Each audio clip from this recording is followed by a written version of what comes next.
Merci de votre constante fidélité au programme de la Radio nationale du Mali. Il est 13 heures.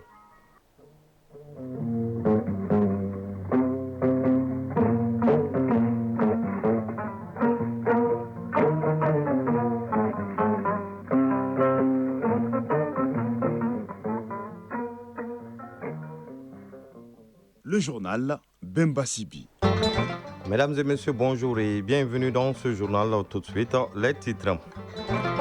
Dans cette édition, nous allons parler de l'adoption de 5 projets de loi par le Conseil national de transition, des projets présentés par le ministre de l'économie et des finances. Il s'agit entre autres du projet de loi portant création de l'agence comptable centrale des dépôts ou encore celui sur la création de l'agence comptable du Trésor.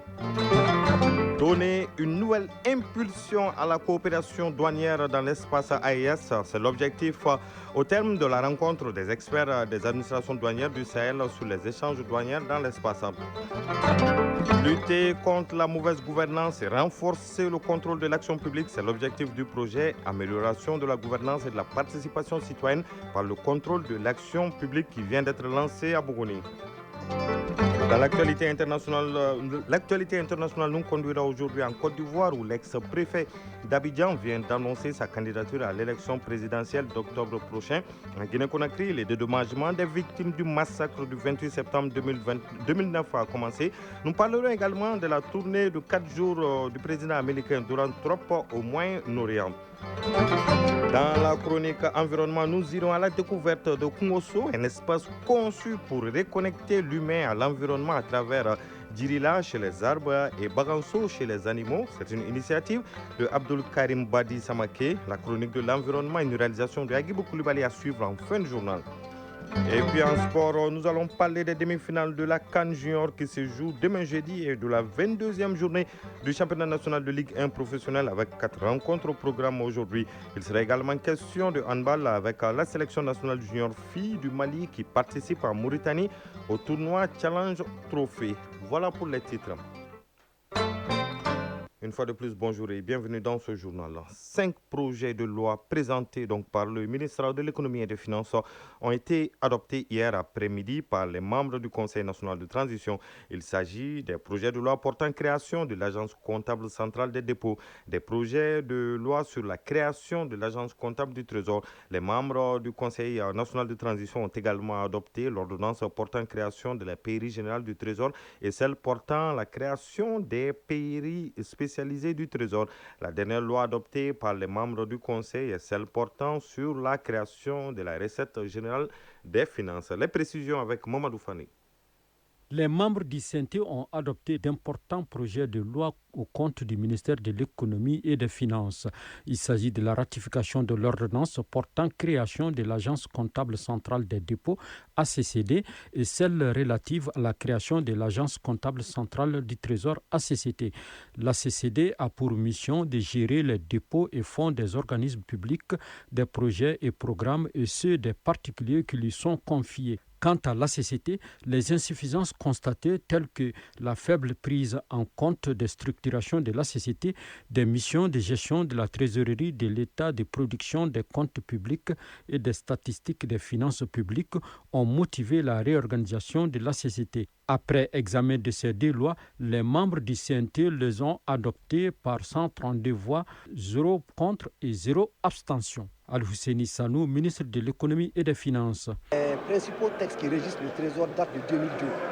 En 2002, il y avait un seul ordonnateur des budgets, c'est le ministre de l'économie et des finances. Aujourd'hui, avec la loi 2013, il y a plusieurs ordonnateurs des dépenses. Il y a les différents ministères, il y a les institutions, et nous sommes aujourd'hui en budget en mode programme. Également, il y a eu la comptabilité en droit constaté, la comptabilité patrimoniale qui nécessite que la comptabilité de l'État soit réalisée comme une entreprise, un bilan de début, un compte de résultat et un bilan de fin. Autre loi soumise à l'adoption des membres du CNT est la loi portant ratification de l'ordonnance portant création de la pairie générale du Trésor et de la loi portant création de la pairie spécialisée du Trésor. Il y a certaines structures du Trésor qui ont beaucoup de difficultés, ils sont engorgés et ils n'arrivent pas à tenir et à suivre la cadence nécessaires pour pouvoir faire la comptabilité de l'État et également produire les lois de règlement. C'est ainsi qu'on a éclaté la pairie générale en plusieurs pairies. Donc il y a la pairie générale qui va continuer de payer et les pairies spécialisées du Trésor qui vont être constituées et qui vont permettre donc de réaliser les paiements pour des structures spécialisées. Ces deux lois ont été adoptées à l'unanimité des membres du CNT présents dans la salle. La dernière loi adoptée par les membres du CNT porte sur la création de la recette générale des finances. Au niveau du district de Bamako, nous remarquons que le district représente 82% des recettes que nous avons chaque année.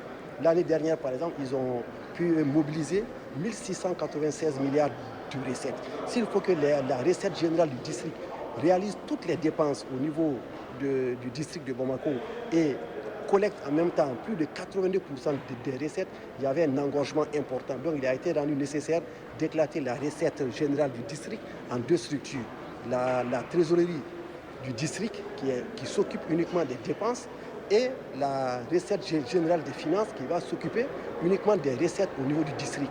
Cette loi a été adoptée par 131 voix, 0 contre et 0 abstention. Ouverture hier à Bamako de la rencontre des experts des administrations douanières de l'AES. Il s'agit pour ces experts d'examiner et proposer un document technique applicable aux échanges entre les États du Sahel. Et à l'issue de cette rencontre, les directeurs généraux vont à leur tour se pencher sur ces propositions en vue de donner une nouvelle impulsion à la coopération douanière dans l'espace AES. Le reportage de Tamsir Djambati. Les experts des administrations douanières de la Confédération des États du Sahel sont réunis à Bamako pour mettre en place des outils et instruments douaniers harmonisés. Inspecteur général Amadou Kodaté, directeur général des douanes. Les défis auxquels nos pays sont confrontés, les attentes des populations de notre espace communautaire, ainsi que la vision de nos plus hautes autorités appellent de nos administrations plus de proactivité, de coopération, d'harmonisation de nos procédures et pratiques et de réponses appropriées aux attentes de nos partenaires publics, privés et internationaux. Votre rôle est crucial dans l'atteinte de nos objectifs en matière d'harmonisation de nos réglementations et de nos pratiques douanières. Ainsi, il est attendu de vous, chers experts, des propositions techniques à même de permettre à nos administrations douanières de relever les nombreux défis auxquels elles font face. Les experts sont conscients que les défis sont légion, mais pas au-dessus de leurs capacités. Inspecteur divisionnaire des douanes Moumini Guillaume Moui, expert du Burkina Faso. Au-delà de l'harmonisation, nous allons traiter aussi des textes communs à l'AES et également faire des textes qui seront d'application pour la Confédération. Abdou Zaraoumei Adamou, inspecteur principal des douanes experts du Niger. C'est pour faire l'état de mise en œuvre des recommandations et aussi se plancher sur les tests que nous avons promis de rédiger. Donc le travail des experts sera vraiment d'échanger sur le projet de texte et de proposer des recommandations. Et toutes choses qui démontrent qu'au-delà de la théorie douanière, l'heure est à la concrétisation des actions au grand bonheur des peuples de l'AES. 250 millions de francs CFA, c'est le budget d'exécution du projet Amélioration de la gouvernance et de la participation citoyenne par le contrôle de l'action publique dans les régions de Koulikoro, Sikasso, Ségou et Bougouni.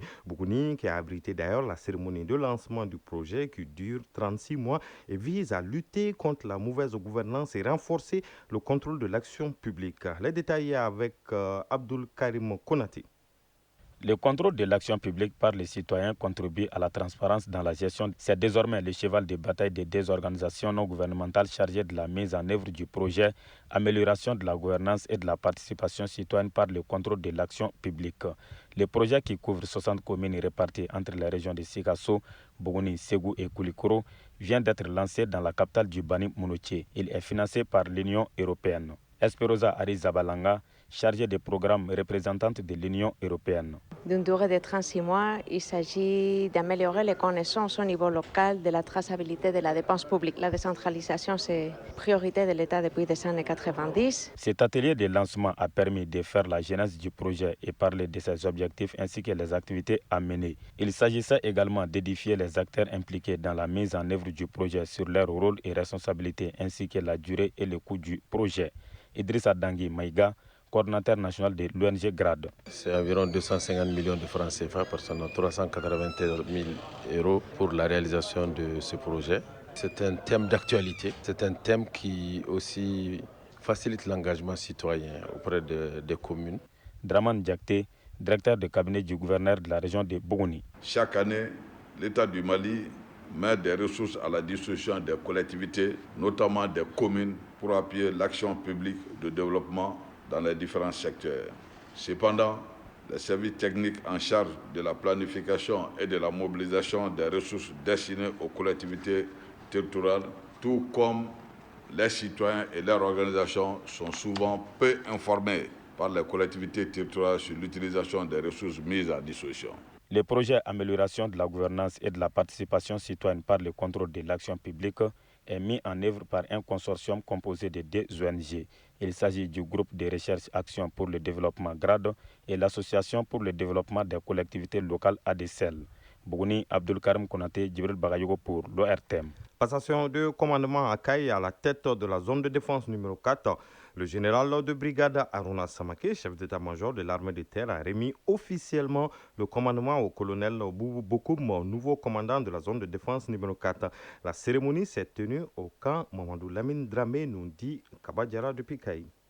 Le colonel Boubou Bokoum prend les commandes de la zone de défense numéro 4. Il a reçu les couleurs nationales des mains du général de brigade Aruna Samake, chef d'état-major de l'armée de terre, lesquelles couleurs nationales qu'il devra désormais défendre sur toute l'étendue du territoire de la première région administrative du Mali. Colonel Boubou Bokoum, commandant la zone de défense numéro 4. Les actions qui seront très prochainement entreprises s'inscrivent dans le cadre de la continuité en renforçant des acquis. Également, les actions futures iront dans le sens des défis à relever, surtout quand on sait qu'il y a des enjeux sécuritaires dans la région, de par les nombreux flux commerciaux sur le plan économique entre d'une part le Mali et le Sénégal, d'autre part entre le Mali et la Mauritanie. Colonel Boubou Bokoum remplace à ce poste le colonel Moussa Angoiba, un poste qu'il a occupé une année durant. Moussa Angoiba s'apprête à prendre les règnes de la zone de défense numéro 2 de Ségou. Kaye, Kabadjara, Lassana Sissoko pour l'ORTM.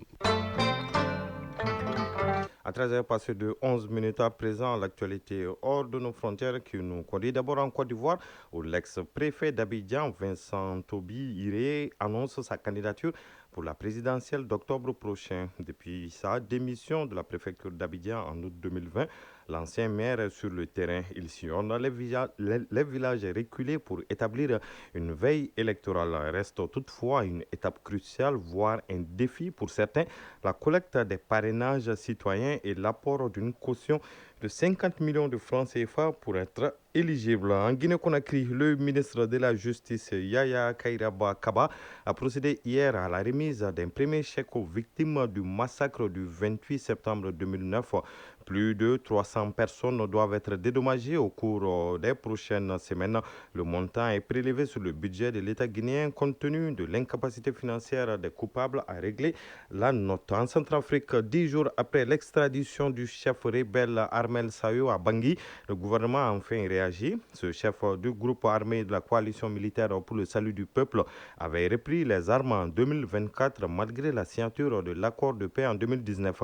Le gouvernement a salué son arrestation au Cameroun en janvier. L'ancien ministre de la Jeunesse est poursuivi pour atteinte à la sûreté intérieure de l'État, rébellion et crimes contre l'humanité. En Allemagne, le secrétaire général de l'ONU, Antonio Guterres, a invité hier les pays membres de l'organisation à s'acquitter de leur contribution pour les opérations de paix.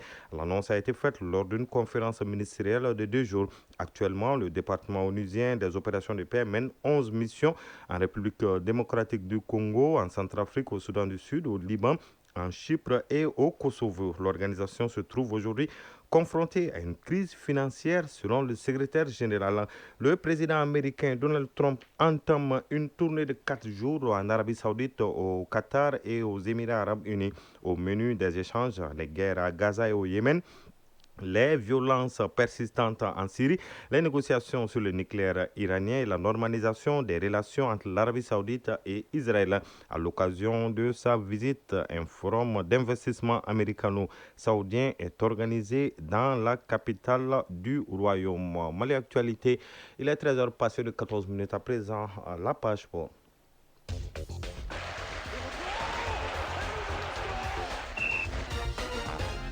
Sport, football, championnat européen, le FC Barcelone, très bien parti pour être champion en Espagne cette saison, pourrait être sacré aujourd'hui si le Real de Madrid trébuche, bien évidemment contre Mallorca ce soir au compte de la 36e journée. Sur le continent, les demi-finales de la CAN Junior se jouent demain jeudi. Championnat national Ligue 1 professionnel, la 22e journée à l'honneur ce mercredi avec 4 rencontres. Handball, la sélection nationale junior filles du Mali participe en Mauritanie au tournoi Challenge Trophée. Le résumé de l'actualité sportive avec Aridjou Matina. Handball pour commencer, Challenge Trophée en Mauritanie. Le Mali, présent en catégorie junior filles, a reçu son entrée en lice hier en battant la Mauritanie 46. Ce mercredi, l'équipe nationale junior filles du Mali affronte celle de la Sierra Leone. Cette compétition Challenge Trophée regroupe les pays de la zone 2 et est qualificative pour le tournoi Challenge Afrique qui regroupera les meilleures sélections de handball du continent. Football au plan national. À suivre ce mercredi, 4 oppositions au compte de la 22e journée du championnat national Ligue 1 professionnel. Dans la capitale du Bani Monétier, l'US Bougouni 11e avec 22 points, en difficulté depuis quelques rencontres, accueille les 11 créateurs de Nyarela 5e avec 31 points.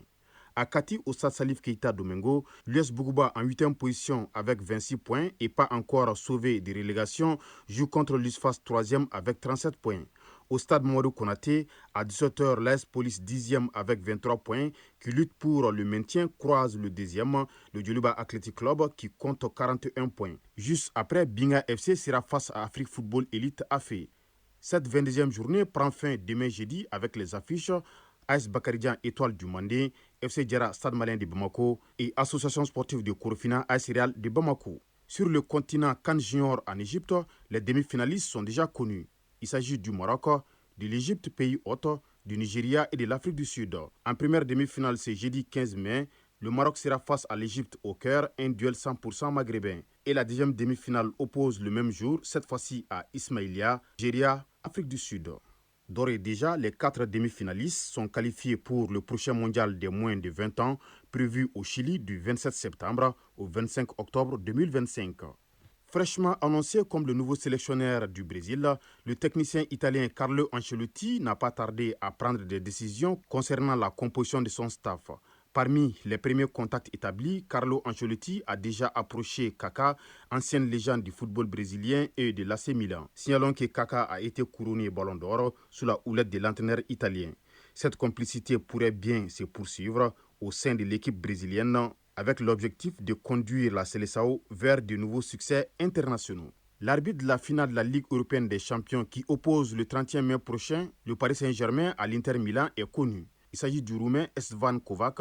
Liga espagnole pour terminer, c'est-à-dire le championnat espagnol de première division. Le FC Barcelone pourrait être sacré champion lors de cette 36e journée démarrée hier mardi. Accusant 7 points de retard sur le leader, le Real Madrid n'a pas droit à l'erreur aujourd'hui face à Mallorca. Coup d'envoi 19h30. Sinon, le Barça sera immédiatement sacré champion avant son déplacement demain jeudi chez l'Espagnol de Barcelone. Chronique de l'environnement. À Montokoula, aux portes de Bamako, se dresse Kungoso, un espace conçu pour reconnecter l'humain à l'environnement. 2 de ces sites phares, Djirila chez les arbres et Baganso chez les animaux, permettent aux arbres et animaux de s'épanouir. L'initiative est de Abdul Karim Badi Samake, est aussi un cadre d'éducation environnementale. Coup de projecteur sur Kungoso dans la chronique de l'environnement, une réalisation de Agibo Koulibaly. Ngoso, là où arbres et animaux reprennent la parole. Et si les arbres avaient une voix, Ainsi, les animaux, qu'on dit souvent silencieux face à la destruction de leur habitat, retrouvaient enfin un espace où vivre en paix. À Kungoso, au village de Tiegana, dans la zone de Djalakorobougou-Muntugula, ces deux mondes ne sont pas seulement écoutés, ils sont protégés. Grâce à Djirila chez les arbres et Baganso chez les animaux, Abdul Karim Samake Di Badi redonne à la biodiversité la place qu'elle mérite. Nos notions en éducation environnementale, en sciences biologiques, ne rappellent pas que lorsqu'on parle de l'habitat pour un élément de la nature, nous sommes en train de regarder la problématique de l'environnement avec la compréhension occidentale. Et c'est ce qui fait qu'on a des difficultés aujourd'hui pour pouvoir changer le comportement des gens. Dans l'espace Djirila, la lutte contre la coupe abusive des arbres est une priorité. Je sensibilise les populations. Je leur parle de l'importance des arbres. Chaque arbre ici est planté, nommé et suivi comme un membre à part entière de la communauté. Au-delà de la prévention, Djirila est un lieu d'apprentissage. Il enseigne le rôle fondamental des arbres dans la régulation climatique, la préservation des sols et la purification de l'air. Par exemple, quand quelqu'un vient pour les feuilles d'une plante, il n'y a pas de problème. S'il y a des feuilles, on peut donner des feuilles, tout en sachant que l'arbre va reverdir. Mais attention, quand la personne demande l'écorce, nous allons au niveau orange. Il y a danger, mais ce n'est pas à 100% pour tuer l'arbre. Mais quand la personne demande, par exemple, les racines, en ce moment, j'ai dit, à Kumoso, nous ne prélevons pas les racines. Mais un arbre n'est jamais seul. Il partage son territoire avec les animaux, les insectes, les oiseaux. C'est là qu'intervient Baganso, l'espace dédié à la faune. Une cohabitation pensée, organisée, où l'arbre et l'animal ne sont plus menacés, mais des alliés. Les oiseaux migrent chaque année d'Europe en Asie, d'Europe en Afrique du Sud. Et ils peuvent transiter par le Mali, et ils le font par la boucle du Niger. Et comme il y a une vie symbiotique entre les arbres, les animaux et Kungoso, il y a l'espace, il y a des espèces d'arbres qui sont mangées que par des espèces d'oiseaux. Donc l'interaction est très symbiotique. Les animaux mangent certains types de plantes pour guérir et les types de plantes aussi, dans leurs racines, ont besoin de certains fumiers, de certains enzymes pour pouvoir mieux vivre. Et nous, les hommes, nous sommes en train de vouloir regarder ça et participer activement. Chercher à vivre harmonieusement avec la forêt, la nature, c'est ce qui est à notre avantage que de la détruire et nous incendier. À l'heure où les forêts disparaissent sous les coupes abusives des bois et les animaux fuient des habitats dévastés, Kungoso rappelle une vérité essentielle. L'homme ne protège pas la nature pour lui faire une faveur, il le fait pour survivre avec elle. À Djirila et Baganso, le message est clair. Il est temps d'écouter ceux qui ne parlent pas notre langue, mais sans qui nous ne pourrions vivre. Vous pouvez écouter ou réécouter cette édition sur nos différentes plateformes digitales grâce à Badji Touré qui a assuré la mise en ligne. Vous l'aurez compris, à 13h passé de 23 minutes au parfait. Ce journal qui vous a été présenté par Bemba Sibi avec la complicité technique de Foussine Sissoko, une réalisation de Adam Maïga, coordination Ousmane Daou. Prochain rendez-vous avec l'information, c'est à 19h30. En attendant, passez d'excellents moments en compagnie des programmes de la Radio nationale du Mali.